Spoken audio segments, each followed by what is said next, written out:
নমস্কার, কেমন আছেন সবাই? নন্দিনীর সাতকাহন থেকে আমি নন্দিনী আপনাদের সবাইকে স্বাগত জানাই। আশা করছি যে যেখান থেকে আমার ভিডিওটি দেখছেন সবাই সুস্থ এবং ভালো আছেন। আজকে খুব সকাল সকাল না একটু দেরি করে ভিডিও স্টার্ট করলাম।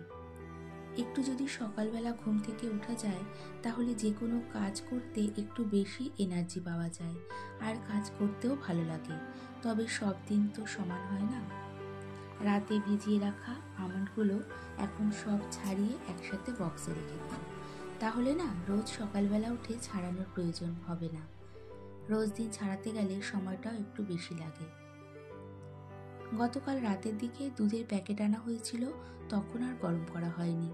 দুধের প্যাকেটগুলো তখন খুব ঠান্ডা ছিল। সকালবেলা দুধের প্যাকেটগুলো বের করে রেখে এখন নর্মাল টেম্পারেচার হওয়ার পর আমি সব এক এক করে গরম করে নিলাম। সাথে বেশ কিছুটা দুধ ছানাও করে নেব। একেবারে করে রাখছি, 2-3 দিন হয়ে যাবে। আর এই ছানা করেছিলাম লেবুর রস দিয়ে। ছানাটা এখনো গরম রয়েছে, তাই কাচের কন্টেনারে রেখে দিলাম। আমাদের মতো সাধারণ হাউসওয়াইফের ডেইলি লাইফস্টাইল মোটামুটি একই রকমভাবে চলতে থাকে। সকালবেলা ওঠো, কাজকর্ম সারো, ঘর পরিষ্কার করো, রান্না করো, যদি সম্ভব হয় দুপুরে একটু রেস্ট নিয়ে আবার বিকেল থেকে কাজ শুরু করো। সাধারণত হাউসওয়াইফদের লাইফের খুব বেশি পরিবর্তন হয় না বা আশা করাও যায় না। তার মধ্যেও তো ঘোরাফেরা থাকেই। তবে এই একই কাজকে অনেক সময় অনেকে একঘেয়েমি মনে করে। তবে যদি নিজের সংসারটাকে ভালোবেসে কাজগুলো করা যায় তাহলে না সেই কাজের মধ্যে একটা ভালো লাগা খুঁজে নেওয়া যায় আর আলাদাই শান্তি পাওয়া যায়। কথা বলতে বলতে চিচিঙ্গাগুলো পাতলা চোকলা ছাড়িয়ে ধুয়ে কেটে নিয়েছি। তারপরে নুন মাখিয়ে বেশ কিছুক্ষণ রেখে দেব। আর এদিকে ট্যাংরা মাছগুলো ভালো করে ধুয়ে কিছুটা বক্সে করে ফ্রিজে রেখে দেব। বাকিটা আজকে রান্না করব। এই ছোট ছোট ট্যাংরা মাছগুলো খেতে আমার সোনা খুব ভালোবাসে।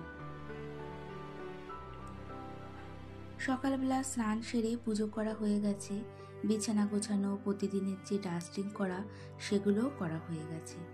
হাজবেন্ড অফিসে বেরিয়ে গেছে, আর সে যেহেতু কোনো রকম টিফিন নেয় না, অফিসের ক্যান্টিনেই খেয়ে নেয়, তাই সকালে টিফিনের কোনো ব্যাপার নেই।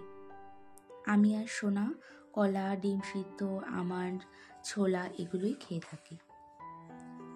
কড়াইতে বেশ কিছুটা তেল দিয়ে একটু কালো জিরে ফোড়ন দিয়েছি। তারপরে বেশি করে পেঁয়াজ ভেজে নুন মাখিয়ে রাখা চিচিঙ্গাগুলো ভালো করে জল চিপে কড়াইতে দিয়ে নিলাম। নুন মাখিয়ে রাখলে অনেকটা জল বেরিয়ে যায় আর এতে ভাজাটাও খুব তাড়াতাড়ি হয়ে যায়। এদিকে রান্না করার সময় কাঠমিস্ত্রি ফোন করলো, আজকে আসবে, ঘরের কিছু কাজ রয়েছে সেগুলোই করবে।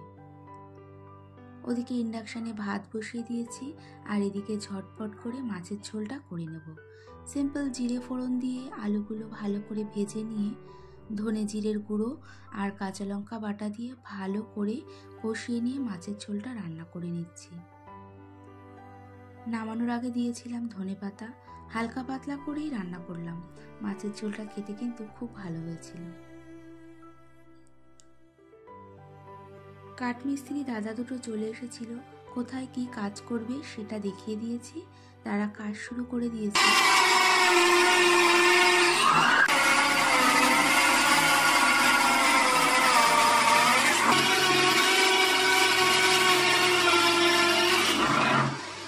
আমি রান্নাঘরের বাকি কাজগুলো করে নিচ্ছি।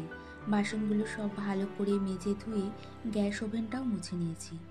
এখন এই কৌটোগুলো যেগুলো রান্নার সময় ব্যবহার করা হয়েছে সেগুলো ভালো করে মুছে জায়গা মতো গুছিয়ে রাখা দেবো।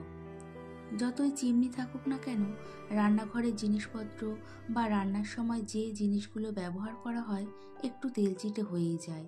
তাই প্রতিদিন ব্যবহার করা জিনিসগুলো ভালো করে মুছে রাখার চেষ্টা করি আর একেবারে সুন্দর করে গুছিয়েও রাখি, এতে দেখতেও ভালো লাগে।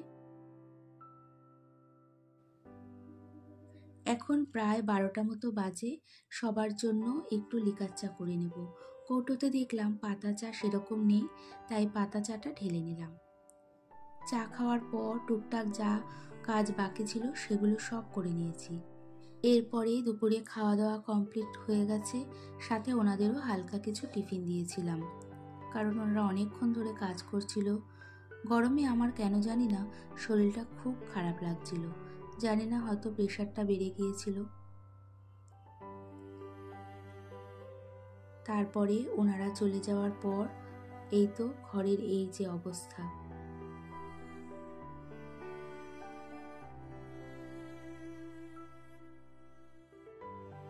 ঘরের 4টে দরজাতেই যেহেতু মরিস লক লাগিয়েছিল, তাই প্রত্যেকটা দরজায় সাইজ মতো কেটে তারপরে লকগুলো লাগাতে হয়েছিল।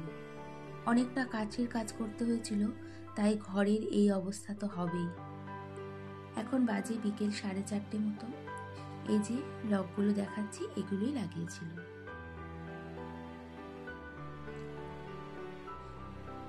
কাজ করার সময় কিছুটা ড্রিল মেশিনেরও কাজ হয়েছিল, তাই চারিদিকে কাঠের গুঁড়োতে ভরে গেছে।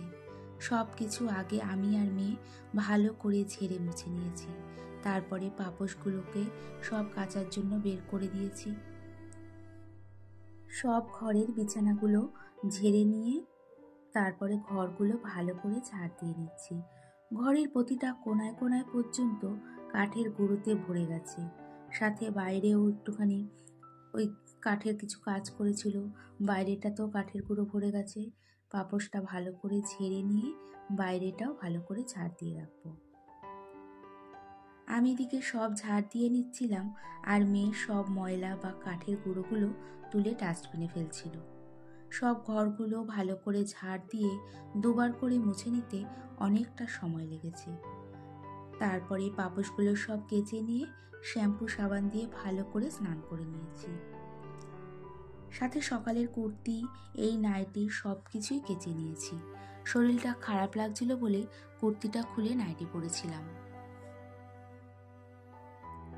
স্নান সেরে উঠেছি, প্রায় তখন সন্ধে সন্ধে হয়েছে, 6টা বেজে গেছিল।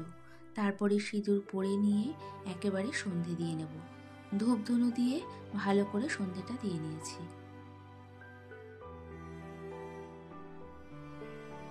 ভিডিওটি দেখতে দেখতে যদি কিছু ভালো লেগে থাকে, তাহলে একটা ছোট্ট লাইক এবং সাবস্ক্রাইবও করে নিতে পারেন।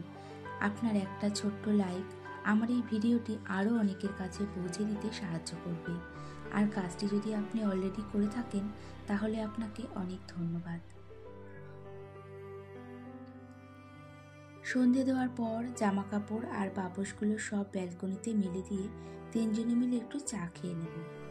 ইলেকট্রিক কেটেলটা দেখছি একটু খারাপ হয়ে গেছে, সেটা তারপরে বাজারে দোকানে দিয়ে এসেছি, বলল কালকে এসে নিয়ে যেতে। তারপরে মেড প্লাসে গিয়েছিলাম, আমার কিছু ওষুধ ছিল সেগুলোই আনতে। আর এই তো টুকটাক বাজার করে নিয়ে বাড়িতে চলেও এসেছি। 2টো সো সুইট বিস্কুট, কয়েক প্যাকেট লিকুইড দুধের প্যাকেট, ব্রাউন বিটের একটা প্যাকেট, আর এই যে সেই ওষুধটা।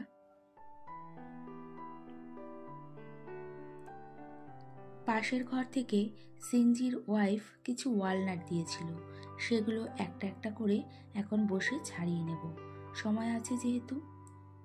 ওনার ছোট জামাই কাশ্মীরে থাকে, বিএসএফে চাকরি করেন, ওখান থেকে এনেছে, সাথে বেশ কিছুটা কিশমিশ কাজুও দিয়েছিল। খুব শক্ত, যাই হোক ছাড়িয়ে একটা একটা করে সব কন্টেনারে রেখে দেব। এই যে এভরি অল্টার ডে ভিডিও দিয়ে থাকি, ইচ্ছে তো করে রোজই ভিডিও দিতে, কিন্তু কন্টেন্ট ভালো এবং আপনাদের কাছে ভালো ভিডিও আনার জন্য একদিন হাতে সময় নিয়ে নিই। আশা করি পুরো ভিডিওটি দেখবেন।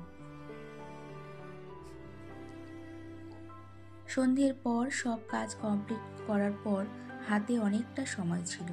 আমি সকালেই একেবারে রান্না করে রাখি, তাই রাতে রান্নার কোনো ঝামেলা থাকে না। তাই এখন ড্রেসিং টেবিলটা একটু ভালো করে গুছিয়ে নিচ্ছি। প্রতিদিন হালকা হাতে ডাস্টিং করলেও সপ্তাহে 1 দিন বা 2 দিন এইভাবে সব কিছু নামিয়ে মুছে পরিষ্কার করতে হয়। আয়নাটা ভালো করে মুছে নিয়ে মেয়ের সব হেয়ার ব্যান্ডগুলো সুন্দর করে আয়নার ওপরে গুছিয়ে রাখলাম। তারপরে ড্রেসিং টেবিলটা ভালো করে গুছিয়ে নিয়ে ভিডিওটি এখানেই শেষ করছি। এতক্ষণ আমার সাথে থাকার জন্য অনেক ধন্যবাদ।